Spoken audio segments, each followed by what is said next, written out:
Hello YouTube, bienvenue dans Genuine World. Aujourd'hui je vais vous parler d'un ouvrage que j'ai lu, donc c'est Faut-il manger les animaux de, je vais prononcer à la française, Jonathan Safran Foer. Jonathan Safran Foer. Bref. Donc ça pour vous dire que c'est un livre en fait qui est pas vieux du tout, qui date de... À chaque fois c'est toujours le même problème, je ne regarde jamais la date avant de filmer. Bref, qui est assez récent, le style d'écriture est moderne, l'auteur est vraiment jeune, on va dire, il est né en 77, jeune on va dire. Donc le livre est paru en 2009, ça y est, j'ai trouvé la date. Et en fait, c'est un livre, comme vous l'aurez compris, hein, qui parle de, on va dire, l'exploitation des animaux, du fait de manger de la viande ou non. Donc c'est un auteur qui s'est posé des questions au moment où il allait devenir papa. Il s'est demandé s'il pouvait donner de la viande à son fils, puisque voilà, il avait pas mal de doutes sur la viande, le fait de manger de la viande, etc.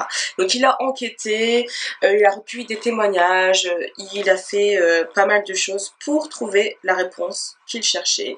Donc je ne vous donnerai pas la réponse, bien entendu, mais c'est un livre quand même qui est assez... Alors il n'est pas complexe, c'est pas ça, mais c'est assez tumultueux, on sent vraiment comment dire, le déchirement, la réflexion, je sais pas, le brainstorming.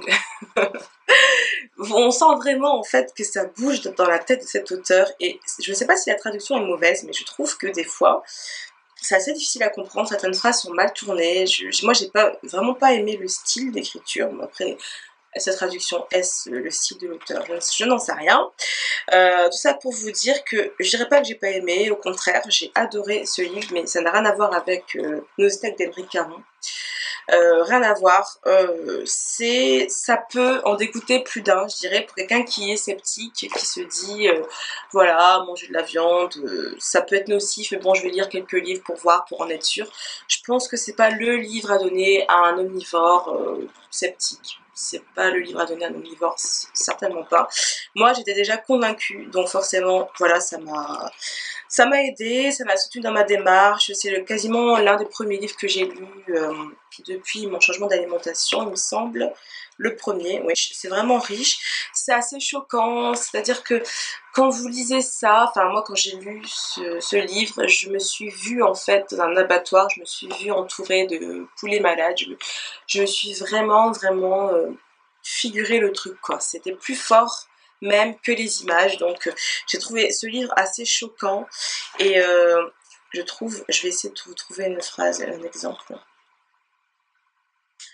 Voilà, par exemple sur la pêche industrielle, ça c'est très très bien parce qu'il parle beaucoup de la pêche industrielle, et en général ça passe un peu à la trappe, on a l'impression que c'est plus sain manger du poisson, en fait, voilà quoi.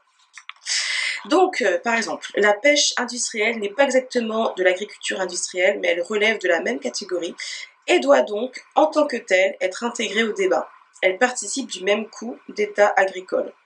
Vous voyez, même là, je trouve que c'est pas toujours bien dit. Bref, cela est particulièrement évident en ce qui concerne l'aquaculture, entre parenthèses, des fermes dans lesquelles les poissons sont confinés dans des enclos avant d'être récoltés, mais c'est tout aussi vrai pour la pêche en haute mer, qui partage le même état d'esprit et fait un usage intensif de la technologie moderne. Très bien, enfin je dis pas que c'est pas clair, hein, mais c'est vrai que quand on est fatigué, qu'on lit, enfin il y a certaines phrases qui sont pas toujours bien, enfin, à mes yeux. Je vous rassure, je sais lire, hein, mais voilà, j'ai pas trouvé ça fluide, très facile à lire. Mais c'est un excellent livre qui peut choquer, qui peut faire douter pas mal de gens. Mais c'est bien, ça fait bouger les choses. Moi, je trouve que c'est un livre utile, que vous pouvez lire. Oui, je peux vous le conseiller, mais il faut... combien de pages il fait? Faut avoir quand même le cœur bien accroché, parce que même si bon il n'est pas non plus énorme, hein, il fait 300 et quelques pages, mais c'est assez dur, je sais pas, c'est un livre difficile à lire. Enfin, c'est tout ce que je peux vous dire en résumé. Voilà, donc faut-il manger les animaux? Allez-y, dites-moi ce que vous en pensez, si vous l'avez lu, si vous comptez le lire. Voilà, je vous dis à très bientôt, portez-vous bien, bye bye.